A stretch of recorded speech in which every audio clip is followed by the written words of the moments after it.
Hi, David Dillner, City Manager with things to know what's happening in El Dorado. So some good news to share this week. On Monday, the City Commission went ahead and designated our American Rescue Plan funds as lost revenue, which for all intents and purposes allows us to use those funds for any general government expense, which brings us to our first expense using American Rescue Plan funds. The City Commission also authorized the purchase of 25 handheld radios for our police and fire departments. These radios are essential to their communication in the field, particularly in moments where they are under duress or in an emergency situation. These radios, however, aren't cheap. In fact, one of these radios, as you can see here, the radio plus the lapel service costs $5,800 each. And at 25 radios, that's about $145,000 of funds that the city is going to allocate from its American Rescue Plan funds and make sure that our police and firefighters have what they need to communicate and stay safe in the field. All right, some other good news is that the construction on the Myers East Addition has started. You may have noticed if you've been out and around the Prairie Trails golf course, you may have noticed there's some construction activity taking place near hole number 18.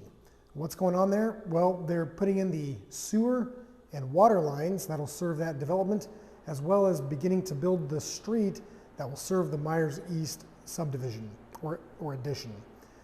The good news is with that comes 16 new lots that will be available for folks to purchase and bring their own builder to build a new home for their family. The city is currently looking for other opportunities to build residential houses because we understand there is a need for residential housing in our community.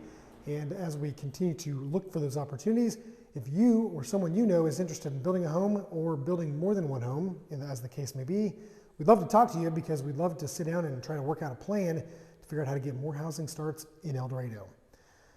All right, so another thing I have to share today is probably not a good news, but it's also not bad news.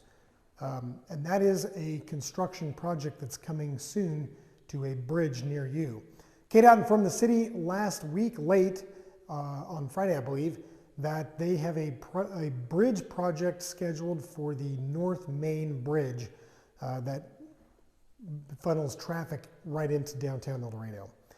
We right now are being told that that project is tentatively scheduled to begin April 4th and will last about 40 construction days. Now, bear in mind that construction days are not business days and will take into effect the normal weekday as well as weather and several other factors. So it could extend longer than 40 days, but the contractor will probably be working as quickly as they can to get the project done and get that bridge reopened back up. Now, the scope of the project, in essence, will take that project, or that bridge rather, down to one lane going both northbound and southbound. So they'll do one half of the bridge and then they'll flip it and do the other half of the bridge. They're going to be doing the bridge deck, and they're going to be doing some joint work, and they're going to be doing some sealing. And so it's not a full bridge replacement, which is good, but it will take a little bit of time to get that done. So during that time, unfortunately, the traveling public will be inconvenienced as that project gets done. We'll have some more information about the actual start of the project and keep you updated as far as that goes. As we learn more information, KDOT still has to do their pre-construction meeting with the contractor, and then based upon the information that's gleaned from that conversation, we will know more in the coming weeks. Another thing the City Commission has asked staff to look at will be infill lot size regulations. The city has a builder who has approached the City Commission and has stated that there are a couple of situations that have come up with lots that he has acquired where the person that wants to build a house can't build the house they want to build. So the City Commission is asking staff to look at this regulation to see if we can't make a regulation that will allow more flexibility for folks that would like to build homes in El Dorado. Another thing that I'd like to kind of share with you all is the update on the Downtown Evergy project. So late last year, you may recall that the city was talking to Evergy about undergrounding the utilities, the above ground electric primarily, but it would also include AT&T and Cox Communications infrastructure that are currently located above ground in the alleys behind the 100 block of North Main Street. This would be both on the east and the west side of the street. Well, Evergy last week provided us with a rough schematic of where the transformers are going to have to be located in order to provide service to the buildings. The transformers, if you can picture it, are large green boxes, and those will actually be surrounded by bollards, which will mark off a spot that will protect the transformers from impending cars, but will also allow for workers that need to work on the transformers to do maintenance or whatnot to protect them as well. So as you can imagine, that's going to take up a sizable amount of room within these parking lots. In addition to that, we also have trash corrals that provide refuse service to the businesses located along that corridor. Unfortunately, the transformers are currently projected to be placed exactly where our refuse container corrals are located now.